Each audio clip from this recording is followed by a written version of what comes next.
તમારું નામ? વિનોદભાઈ. વિનોદભાઈ, રેલવે દ્વારા આજ રેસિડેન્ટ વિસ્તારની અંદર દિવાલ કરવામાં આવી છે, એ બાબતે તમે શું કહેશો?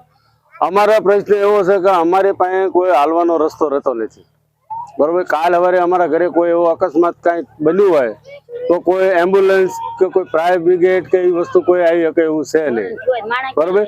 પછી બીજા નંબરમાં કે સ્કૂલે છોકરાઓ જાય છે તો એ લોકોને અમારે ક્યાંથી મોકલવા, અને મકાનની અડધો અડધ દિવાલ આવે છે, બરોબર. તો આની માટે અમારે રસ્તો જોઈએ છે. સરકાર દ્વારા સરકાર પાસે તમારી શું અપેક્ષા છે આ દિવાલ રોકવા માટે? અમારે રસ્તો જોઈએ છે, બરોબર. હા, દિવાલ અમારે અટકાવો. આટલા વર્ષોથી તો અમારે દિવાલ તો છે જ નહીં, બરોબર. અમે કોઈ એવા નુકસાન તો કરતા નથી રેલવે નું, બરાબર. બીજા નંબરમાં કે કોઈ ઢોર કે એવું ચડ્યું હોય તો અમે ભગાડવી, કોઈ અકસ્માત બનાવ બન્યો હોય તો એના હાટકાઈ ભેગા અમે કરવી છે. બીજો પ્રશ્ન અમારો એવો છે કે અમારા છોકરાઓ અહીંથી બધા સ્કૂલે જાય છે, માર્કેટમાં જવા માટે બધાનો આ રસ્તો એક મેન છે, બરોબર. આ બંધ થઈ જાય તો અમારે ક્યાંથી ચાલવું? રેલવે વાળા એમ કે અંડરબ્રિજમાં ચાલે તો અંડરબ્રિજમાં તો અવારનવાર પાણી ભરેલું હોય છે. 10 નાળા અમારે કઈ રીતે છોકરાઓ કાલ અકસ્માત બનાવ બનશે તો રેલવે જવાબદારી લે છે, અને આ દલિતો અમારા ક્યાં જાય છે? રાજેશભાઈ, રેલવે દ્વારા એક દિવાલ બનાવવામાં આવી રહી છે, એ બાબતે તમે શું કહેશો?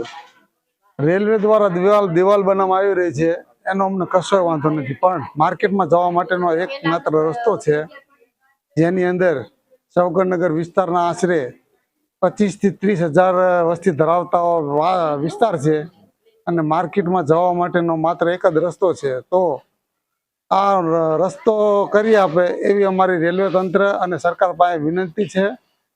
અને બીજું કે દિવાલ કરે એનો કોઈ વાંધો નથી, અમને અંડરબ્રિજ અથવા તો કોઈ વૈકલ્પિક વ્યવસ્થા કરી આપે એટલી અમારી વિનંતી છે રેલવે તંત્ર પાસે. વાત એવી પણ મળી છે કે ભાઈ તમારા સૌગરનગરના બાળકોને સ્કૂલ જવા માટે અથવા કોચિંગ ક્લાસમાં જવા માટે પણ ભારે મુશ્કેલીનો સામનો કરવો પડે છે, એ બાબતે તમે શું? ના, એ વાત સાચી છે, કારણ કે અમારા વિસ્તારમાં કોઈ સ્કૂલ કે કોઈ કોચિંગ ક્લાસ આવેલા નથી, અને એના માટે બાળકોને ત્યાંથી જ પસાર થવું પડે છે, બરોબર. તો આવો રસ્તો કરી આપે માટે બહુ તકલીફ પડે આ દિવાલ થતા. જો સરકાર અને તંત્ર આની પર ધ્યાન આપે તો સારું, જેથી કરીને અમારા છોકરાઓને કોઈ જાતની તકલીફ ના પડે.